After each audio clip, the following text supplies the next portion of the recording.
Tonight we're focusing in on Zoom with Galaxy AI on the new Samsung Galaxy S24 Ultra. Ah, a baby tiger. Check out his claws as he prepares to pounce on that frog. Close one, but not as close as this Zoom. We can literally count the whiskers and... Oh look, Mum's here. Good thing I'm nowhere nearby.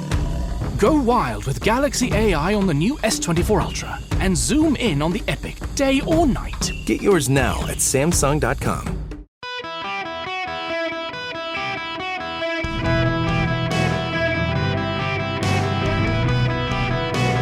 Welcome to the Eric Erickson Show podcast, Hour 3. Greetings, welcome. It is Eric Erickson here. The phone number is 877-973-7425. We got lots to talk about on the presidential front. And I want to talk about some of those other candidates before I get into... I would much rather talk about something pleasant than something not pleasant. I don't know how pleasant it is, but I'm kind of tired of talking about the left and the insanity and everything that's happened in the last week or so. Let me just say this before I get into all that other stuff. I have had more people in the last week tell me they finally get what Donald Trump meant by calling the press the enemy of the people than any other time. A lot of my friends, the common strain is they're Christians. They take their faith seriously. They didn't care for, a lot of them didn't support Donald Trump either once or twice. And they've tended to consider themselves fair-minded, reasonable people who don't get whipped into a frenzy about politics or anything. And I mean, I can't tell you the number of them, more than a dozen in different conversations over the past week have said they really are the enemy of the people, the press. And this comes after the Nashville shooting within the Christian community, seeing how the press has made the shooter the most sympathetic mass shooter in American history and bent over backwards to apologize for misgendering pronouns and the like on the shooter and expressing sympathies to the trans community and pivoting immediately to suggest that Governor Bill Lee of Tennessee was to blame for the shooting for signing legislation that blocks trans surgeries for minors. I mean, just the number of people who have come forward to me in the last week and said, yeah, Trump was right. They really are the enemy of the people. They really have crossed a Rubicon of sorts when it comes to how they cover the news and treat people in this country. The radicalization on the right among reasonable non-Trump supporting Christians over how the media itself handled the school shooting last week is something to behold. We may get back to that, but I want to talk about the 2024 campaign because of who and who is not out there. Tim Scott. Let's start with Tim Scott. There was actually a report today from the Post and Courier in Charleston, South Carolina.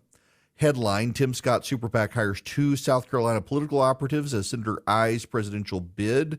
Opportunity Matters Fund Action, which is a pro-Scott Super PAC, has hired Matt Moore and Mark Knopp as state chairman and state director, respectively, in South Carolina. Now, Matt Moore is actually a longtime friend of mine. He was the chairman of the South Carolina Republican Party for a good long time, managing partner at First Tuesday Strategies, a South Carolina political shop. Really think the world of that guy. And I know he and Tim Scott like each other a ton. He's also a big Nikki Haley fan, but he's going with Tim Scott. And he's not just a great South Carolina operator. He's got a great sense nationally of politics. So Tim Scott hiring Matt Moore, for his super PAC means Tim Scott really is serious about running for president. I don't know Mark Knopp, but he's got a great reputation as well.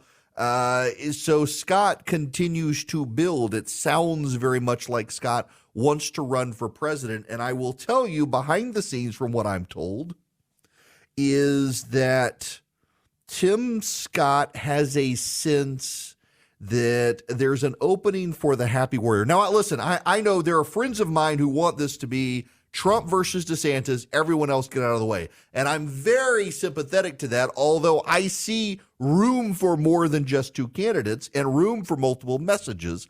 I think we can get too far, like Asa Hutchinson entering the race. I don't understand why Asa Hutchinson is entering the race. Even Larry Hogan realized there's really no room for him. Chris Christie is trying to decide if there's room for himself and hasn't made up his mind. I don't understand Asa Hutchinson getting into the race.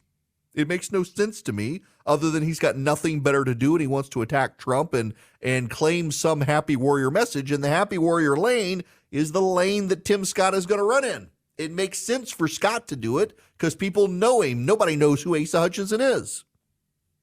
So Tim's doing that. Now, Nikki Haley, also from South Carolina, is, the Republican Jewish Alliance or Republican Jewish Coalition. They have come out and endorsed Nikki Haley. It's a great donor group. Haley has cultivated relationships within the Jewish community for a while now. She has spoken at a number of groups. Like I moderated a discussion with her about her last book at a event at a Jewish center in Atlanta, funded by Bernie Marcus and what's his name, Arthur Blank of the Home Depot. And she has built ties into that community. She's been very strong on Israel when she was in the UN ambassador. And they're coming out and they will put money in her camp, which is great. But there are other candidates out there as well, Mike Pence being one of them. And I'm not sure what Pence is doing. I do think that Pence is going to run. The reason I think Pence is going to run is because of his staffing. So my friend Tim Chapman, I've known for a very long time. He's a great guy. He was with Haley's team in her super PAC. He's moved over to Pence's team. And with him is Paul Teller, a longtime friend of mine, longtime aide of Mike Pence. Mark Short is there as well, and they've hired a number of people, Chip Salzman and others, who know how to campaign within the evangelical community and, more importantly, know how to win Iowa. You don't hire these people unless you're in it to win it.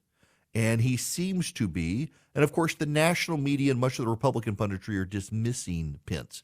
He does, to some degree, with Trump in the race, have a little bit of a tough road to hoe, essentially on the issue of why should we go with you instead of your boss? But he's going to make the case. And Trump has been, for a while, eyeing evangelicals who no longer need Trump. Now, this may sound a little cruel to people. Just let me explain to you what I'm talking about. And again, this is not me. Don't mistake this for my opinion, because it's not really my opinion. This is just the analysis of the situation. You can feel free to disagree with it, but I'm right. Evangelicals don't need Donald Trump in the way they did in 2016. This has flummoxed some of Donald Trump's advisors who expected a lot of these people to immediately rally behind him, and now they are not. In fact, a lot of them are flirting with Mike Pence, but also very intrigued by Ron DeSantis on the culture front. The reason evangelicals do not need Donald Trump, and by the way, it's always been transactional. It's always been transactional. These people knew Donald Trump wasn't one of them, except for the diehards. They knew Donald Trump was not a believer. They knew Donald Trump Donald Trump has said repeatedly he's never had the need to repent of anything. Christianity 101. You believe in Christ and repent of your sins. You got to do both things. And this guy has said he's never had the need to repent.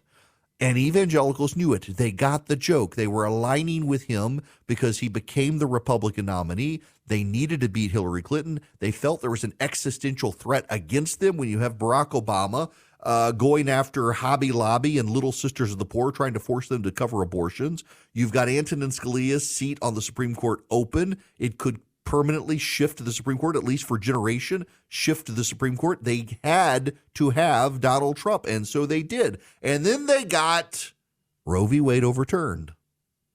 That's what they've wanted the whole time. They wanted Roe v. Wade overturned, and they got it. So now they don't need Donald Trump in the way they needed Donald Trump in 2016. He was as transactional with them as they are being with him. they're open to others. And Pence is a natural fit for some of them. A lot of evangelicals in Iowa have been talking to him. Evangelicals in the South have been talking to him. They all like him. They're just not sure, him or DeSantis. They're not really going for any of the other candidates. And it's a burden for him to prove that he's the guy they should hitch their wagon to. And I don't know if he will. What's just curious to me is he hasn't announced yet. And for as much chatter as there is about Ron DeSantis announcing or not, there hasn't been a whole lot of chatter about Pence not announcing yet. He's doing all the things that suggest a run. My guess, if I had to guess, and I have no insider knowledge here, despite friends of mine working with Pence, is he's probably going to wait for DeSantis. Why announce and a month later have DeSantis step on your coattails when instead DeSantis could announce and then you could step on DeSantis' coattails? And it'll be a really big news story when the former president who is running for president has his former vice president announce he's running for president. The media will make it a big story. So if you just be patient, wait for DeSantis to announce, and then you announce, you generate a big story and pull away from DeSantis to a degree. But then there are those two other names that have floated for a while, Pompeo and Youngkin. And they seem to have fallen off the radar, haven't they? My sense from talking to others is that Pompeo may be rethinking running. He had been pretty strident about running and has not been doing a lot of media tours lately, has not been doing a lot of publicity lately, has not been traveling a lot lately. I want to get Pompeo to the gathering in August with DeSantis and Haley and Pence and Scott. And Ramaswamy is going to be there as well.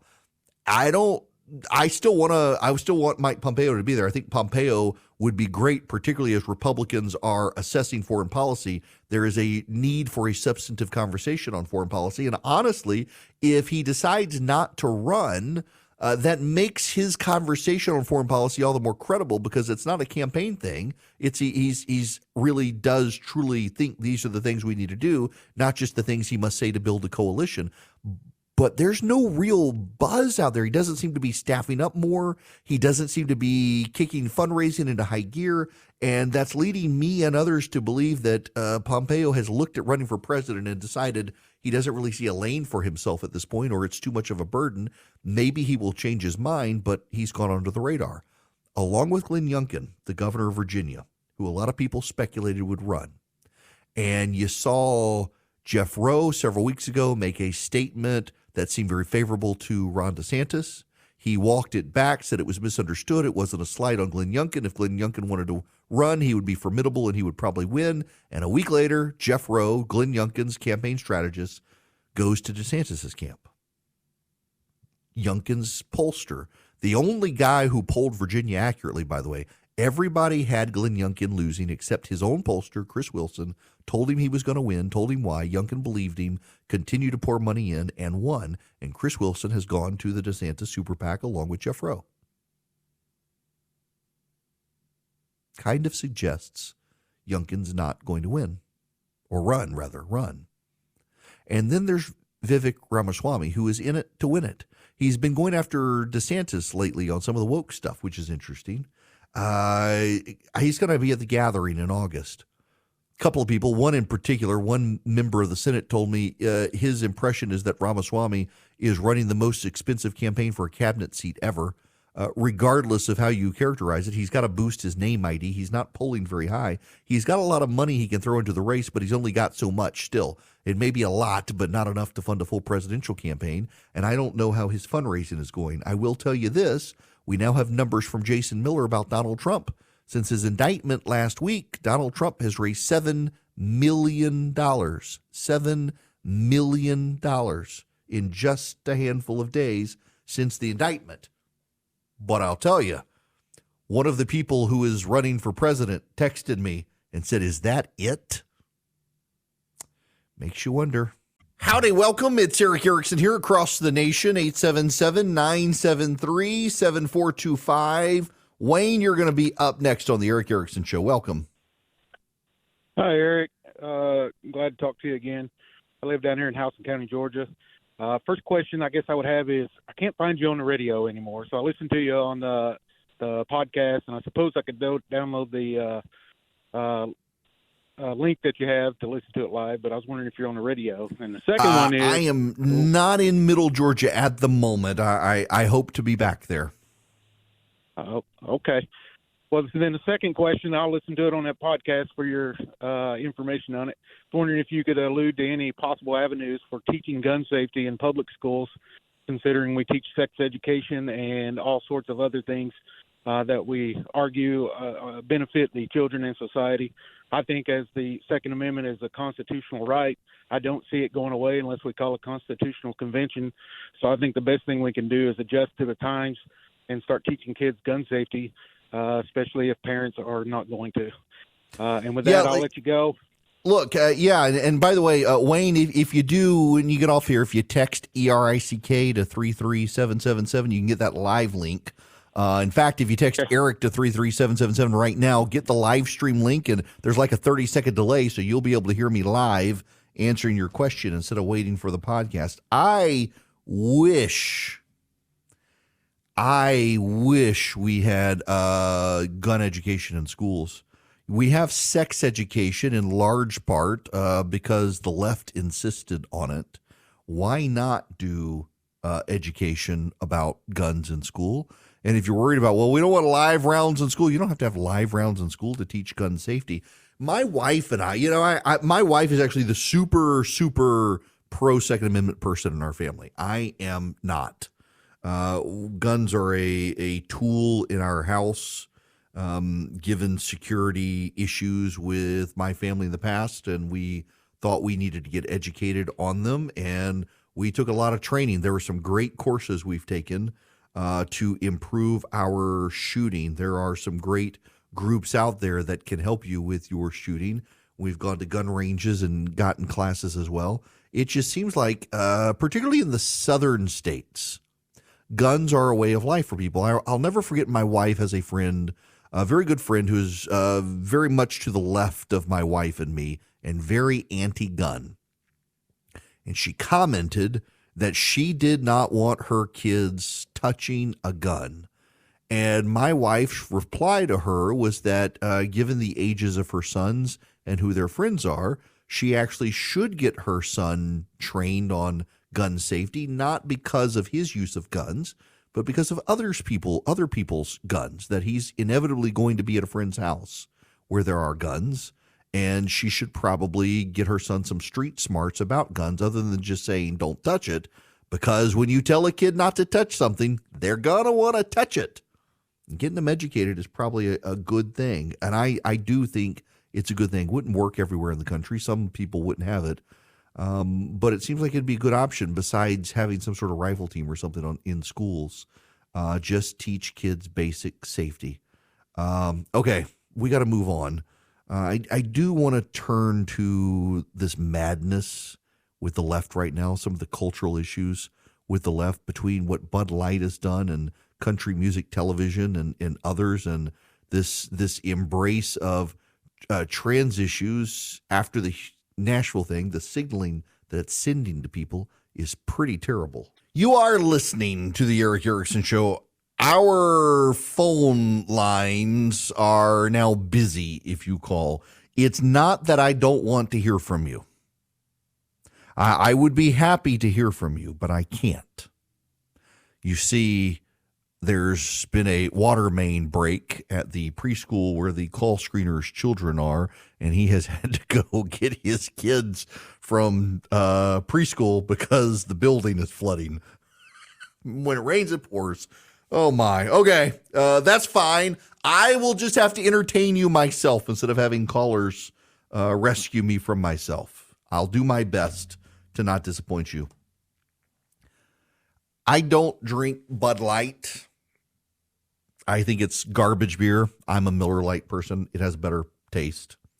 It does. I'm sorry. I know the IPA drinkers like that. I can't believe you drink that water that's flavored water. I drink an IPA. Do you know, actually, lagers and pilsners are harder types of beers to brew than IPAs.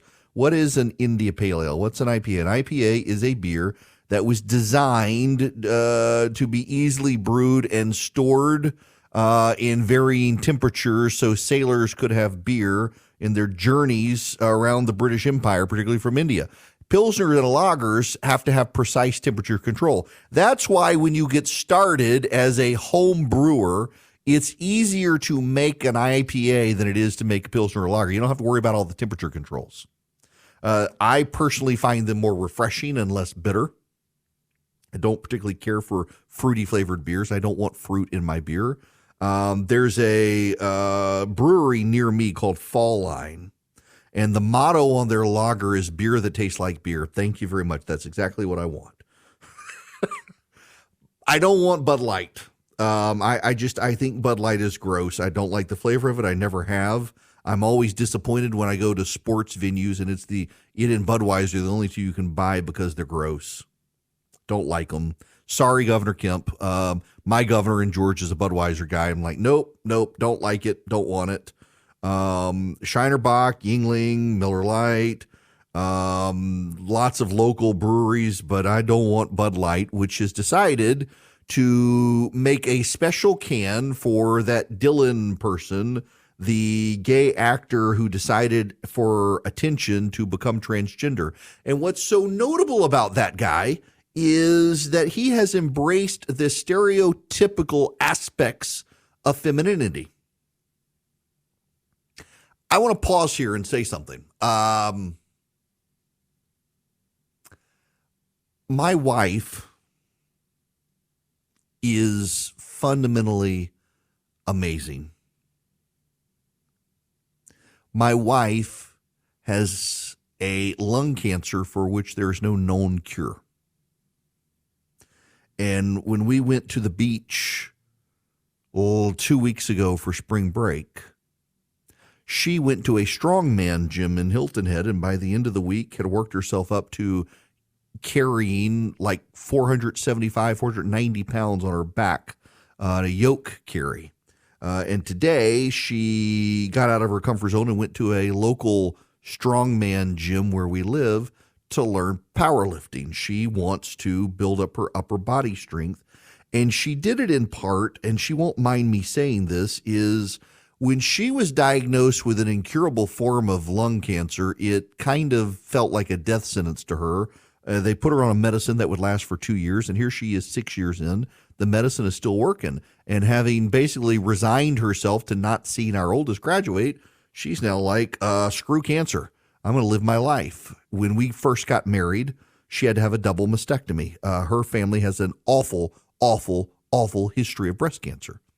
And she had a double mastectomy right after we got married. I'll never forget what it was. It was inauguration day of 2001. We got married in October of 2000, October 14th, 2000. January 20th, 2021, my wife is getting a double mastectomy.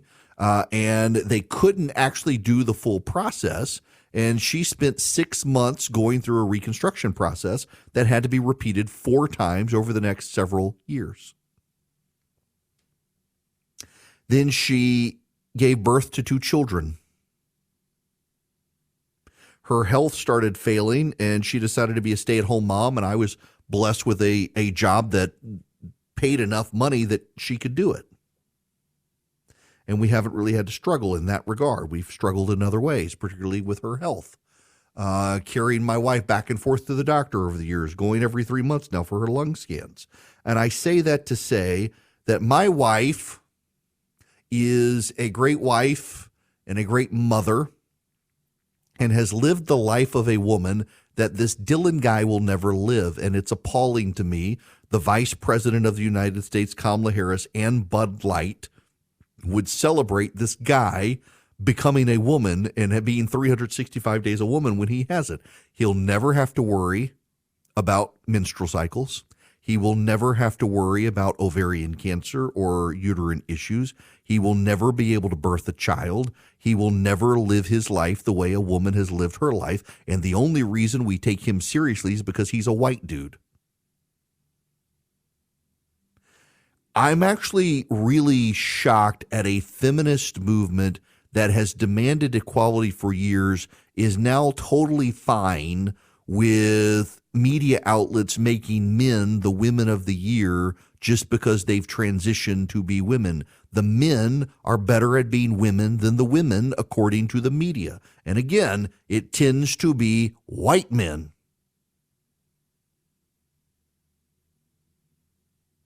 I look at Bud Light, trash beer that it is, the constituency of people who drink Bud Light. And I think, who the hell made this marketing decision to involve themselves in some way to make this guy the face of Bud Light? This man who claims to be a woman who will never live life as a woman. And what I find also notable about his decision to supposedly live life as a woman is he embraces the stereotypes of woman. The makeup, the clothes, the high heels, the big hair. He embraces the stereotypes of femininity from the Barbie dolls. He doesn't actually embrace the life of a woman. He will not be a mother. He will not be a wife. He will not deal with the biological issues of a female, and yet he wants to be proclaimed and celebrated as a woman. You probably should be offended by that. In the quest for equality, I guess we've finally reached real equality when men can become celebrated women solely by becoming women when they're not really women. They just have some surgery. And what is the signal to our daughters all of these years of wringing our hands over raising our daughters to be realized that they are somehow unique and should be celebrated and they should have equality and equal rights, and along come a group of dudes and say, hey, we can't compete in men's sports, so we're going to become women, and they all get awards for doing it. And you, the girls of America who can't compete against them, are the new bigots. Played for you on Friday that audio of the anthropologist who was Riley, what's her name, the swimmer. She asked him the question of 100 years from now, if an anthropologist or an archaeologist were to dig up the bodies of two skeletons, one male, one female, would they be able to tell the difference between them? And the anthropologist said no. Turns out this anthropologist is a woke intersectionalist who specializes in grievance studies and is scientifically factual wrong. Any anthropologist or archaeologist can tell you that, yes, there are visible distinctions between a male and a female skeleton, most notably in the pelvic region, and how they are shaped, how the skeletons are shaped. It's anti-science to say otherwise. But this is the madness of the country in which we're currently in. For years, we're told we've got to value women, and now we've devalued them by allowing men to become women and giving them the awards for being the outstanding women. Bud Light's never produced a Bud Light can to promote some woman being a woman all of her life, but one dude decides to live as a woman for 365 days in his best stereotype of a Barbie doll, and Bud Light's willing to create a can, and the vice president of the United States is willing to celebrate the guy for doing it. And CMT in Nashville, Tennessee, a week after 6 people are murdered at a Christian school, decides to put on essentially a drag show of transgendered people on stage to promote Trans Visibility Day. The message that is sending to the victims in that school is one of where they aren't the victims, they're to blame for their own deaths. The tone deafness of the press around this issue. You know, and I know, if the roles were reversed. If it were an evangelical Christian who went into a school that catered towards trans kids and killed them, a week later, every preacher in America would have a cameraman and a news anchor show up and demand they denounce the attack. Instead, the media has chosen to make the shooter the most sympathetic mass shooter in American history, and make sure we all know it's the trans community that are the real victims here, not the kids who died at the school in Nashville. We've lost our minds as a society. I just don't know how many people are going to be burned up in the wildfire before it extinguishes itself. And it's starting to divide people more and more. I can't emphasize enough to you guys how radicalizing last week was to a lot of my friends I mentioned earlier. Friends of mine who don't like Trump. They didn't support Trump. They don't support Trump. They disagreed with him when he called the press the enemy of the people. Hearing from tons of them, more than a dozen of them in the last week, on how alienating they find the media coverage after the shooting in Nashville, the vilification of people outside the trans community, the willingness to give a pass to Katie Hobbs' press secretary in Arizona, who said wanted to shoot transphobes and the like. All of these things happening more and more.